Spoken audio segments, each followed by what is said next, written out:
Bom pessoal, continuando com a análise de forças internas em vigas, vamos analisar agora o caso de um carregamento triangular.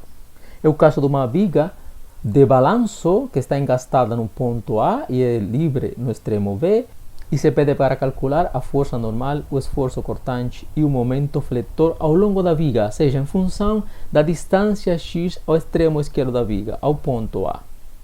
Também se pede para fazer um esboço dos gráficos. Vamos saber como essas funções se comportam para o caso de uma viga que tem um carregamento triangular.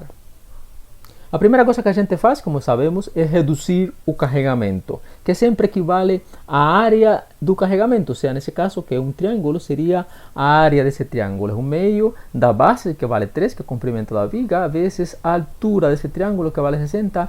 Ou seja, que esse carregamento equivale a uma força de 90 Newton e essa força está ubicada exatamente no centroide desse triângulo. A seguir, a gente determina as reações dos apoios. Como isso aqui é um engaste, a gente sabe que esse engaste ele faz duas forças, uma na horizontal, uma na vertical e um momento de binário, mas a força na horizontal é igual a zero, a força na vertical tem que equilibrar essa força aqui, que é a única que age sobre a viga, e esse momento tem que equilibrar o momento dessa força, que é igual a 90 Newton por metro. Então aqui estão as reações dos apoios. Depois que a gente determina as reações dos apoios, a gente volta ao problema e começa a resolver ele. Bom, já sabemos que para resolver esse tipo de problemas, o que a gente faz é seccionar a viga, se cortar pelo ponto em que a gente está interessado em determinar as forças internas, que neste caso é um ponto genérico que está a uma distância x do extremo esquerdo da viga. Você corta e divide a viga em duas seções e representa as forças internas em cada uma delas, né? Sempre respeitando a convenção decimal. Lembre que V para baixo na seção da esquerda, V para cima na seção da direita, o momento fletor, o momento positivo na seção da esquerda, negativo na seção da direita e de esquerda para a direita na da esquerda e de direita para a esquerda na seção da direita. E você escolhe depois uma das seções e resolve o problema. Qual seria a seção melhor? Bom, reparem que a seção da esquerda, você tem, além da força do apoio, você tem a força desse carregamento, que é um carregamento trapezoidal, um carregamento complicado. E aqui você tem um momento de binário. Enquanto que na seção da direita, você tem apenas um carregamento triangular. Logo, seria melhor tomar a seção da direita. Como tanto faz qualquer que você escolhe, você sempre tem que chegar ao mesmo resultado. Minha recomendação é que você sempre escolha a seção mais simples, né? A seção da direita seria a mais simples. Você só tem que ter em conta que no caso da seção da direita, a distância se mede em 3 menos x, né? Se você mede x como sendo a distância ao extremo esquerdo da viga, então essa distância aqui seria 3, que é o comprimento todo da viga, menos x, né? Esse é o único ponto, é o único detalhe que você tem que ter em conta. Se você coloca x aqui, você estaria errando, porque isso aqui não é x, senão é essa distância aqui. Então eu vou tomar a seção da direita e vou fazer o análise do equilíbrio. A primeira coisa que a gente tem que fazer é reduzir o carregamento. Sobre essa seção você tem um carregamento triangular. Esse carregamento tem uma área igual ao meio da base, que vale 3 menos x, vezes a altura. Mas que altura tem esse carregamento? Como a gente determina a altura desse carregamento? Bom, a gente sabe que para o carregamento total, o triângulo do carregamento total tem uma altura de 60. Então, a uma distância 3 menos x, que altura tem esse carregamento? Podemos fazer uma regra de 3 simples. A uma distância de 3, você tem uma altura de 60.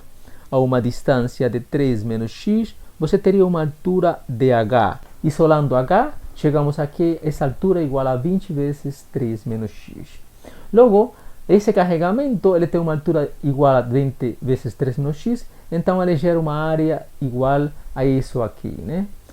Significa que esse carregamento ele gera uma força igual a 10 vezes 3 menos x ao quadrado, e ele está no centroide desse triângulo. Ou seja, está a uma distância igual a 1/3 da base do triângulo em relação à aresta, e uma distância igual a 2/3 da base do triângulo em relação ao vértice. Essas distâncias são muito importantes porque a gente vai usar elas para calcular o momento dessa força. Logo vamos a começar a analisar o equilíbrio sobre essa seção. Se a gente faz a soma das forças na direção x, chegamos a que a força normal é igual a zero. Ou seja, sobre essa viga você não tem tração nem compressão. Sobre a direção y, você vai ter duas forças. Essa força V, que é positiva, e essa força aqui, que é 10 vezes 3 menos x quadrado, que é negativa. Logo a gente chega a que V igual a 10 vezes 3 menos x ao quadrado. Essa é a dependência funcional do esforço cortante ao longo dessa viga. E reparem que eu vou deixar sempre assim, ou seja, nunca abram esse binômio aqui, não desenvolvam esse binômio, deixem sempre 3 menos x ao quadrado, porque vai ser mais fácil para você avaliar essa função nos extremos e para você avaliar também a derivada dessa função. Para o caso do momento fletor, vamos tomar um momento em relação ao ponto de corte. Você vai ter o momento fletor, que é negativo, né? Esse momento aqui é negativo, porque estamos tomando a seção da direita. Você vai ter o momento dessa força, que também é negativo, e ele vale o valor da força vezes o braço da força. O braço da força é essa distância, é o braço da alavanca dessa força em relação ao ponto de corte. De aí o momento fletor tem essa dependência funcional em função de x. E de novo recomendo nunca abrir esses binômios aqui.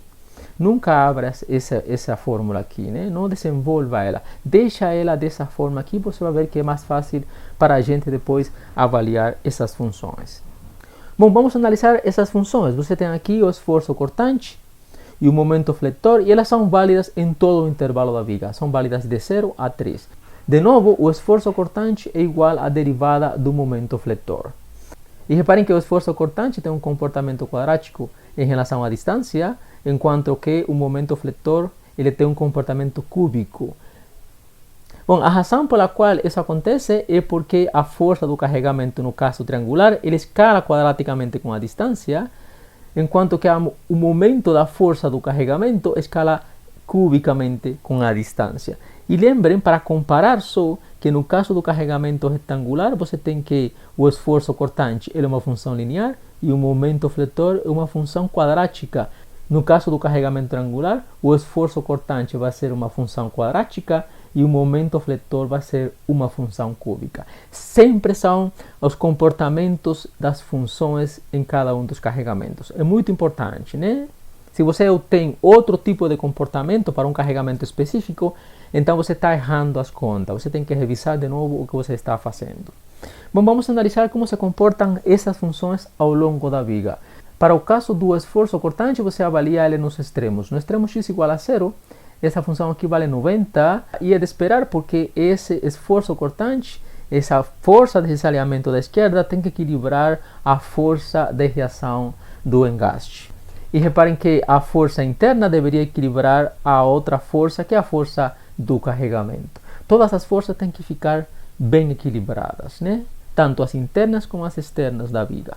No ponto x igual a 3, o esforço cortante vale 0, e é de esperar porque nesse ponto aqui você não tem nenhuma outra reação ou forças externas. Mas como se comporta essa função no intervalo? Ou seja, uma função que vale 90 no ponto x igual a 0 e vale 0 no ponto x igual a 3, como se comporta no intervalo entre 0 e 3? Uma das coisas que a gente faz sempre é determinar se a função tem extremos no intervalo. E os extremos a gente determina a partir da primeira derivada. Se você deriva essa função aqui, é igual a 0, no ponto onde essa derivada é igual a 0, você tem um extremo. E é evidente que esse ponto é x igual a 3. Mas será o máximo ou o mínimo?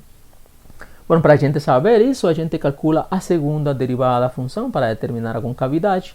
A segunda derivada é igual a 20, ou seja, ela é sempre positiva, significa que essa função tem uma concavidade positiva ao longo de todo o intervalo, logo ela tem um mínimo exatamente no ponto x igual a 3. E aqui está a função, ela tem um valor máximo no ponto x igual a 0, quer dizer que no extremo esquerdo da viga você tem o maior esforço cortante, e no ponto x igual a 3 tem o mínimo onde o esforço cortante é 0, se anula. Para o momento fletor, quando você avalia nos extremos do intervalo, você tem que no extremo x igual a 0, o momento fletor vale menos 90 Newton por metro. E a gente sabe que esse é o momento fletor, só que esse sinal negativo está indicando que ele seria negativo. Ou seja, seria dessa forma aqui, e é claro que tem que ser assim, porque é a única forma em que você pode equilibrar o momento de binário do engaste. No ponto x igual a 3, o momento fletor, como era de esperar, também vale 0. Será que a função tem extremos no intervalo? Bom, se você determina a primeira derivada dessa função, que equivale ao esforço cortante, né? Lembrem? Esse esforço cortante, ele se anula no ponto x igual a 3. Significa que no ponto x igual a 3, o momento fletor, ele tem um extremo. Será mínimo ou máximo? Se a gente toma a segunda derivada, vemos que no ponto x igual a 3, a segunda derivada vale exatamente 0. Ou seja, que nesse ponto aqui, essa função, que é uma função cúbica, ela tem um ponto de inflexão. E essa aqui é a função. No ponto x igual a 0, ela tem um valor de menos 90 Nm por metro e vale 0 no ponto x igual a 3, onde tem um ponto de inflexão. Ou seja, é de esperar que essa função, se a gente continua por aqui, ela vai pelo positivo. É uma função cúbica, né? E aqui está a resposta ao problema. O que estavam pedindo era precisamente o comportamento funcional de V e M ao longo da viga e um esboço dos gráficos. Isso que vocês têm que entregar para mim na próxima avaliação. Ainda a gente vai ver algumas outras aulas para esclarecer as dúvidas. Então, muito obrigado e até a próxima aula.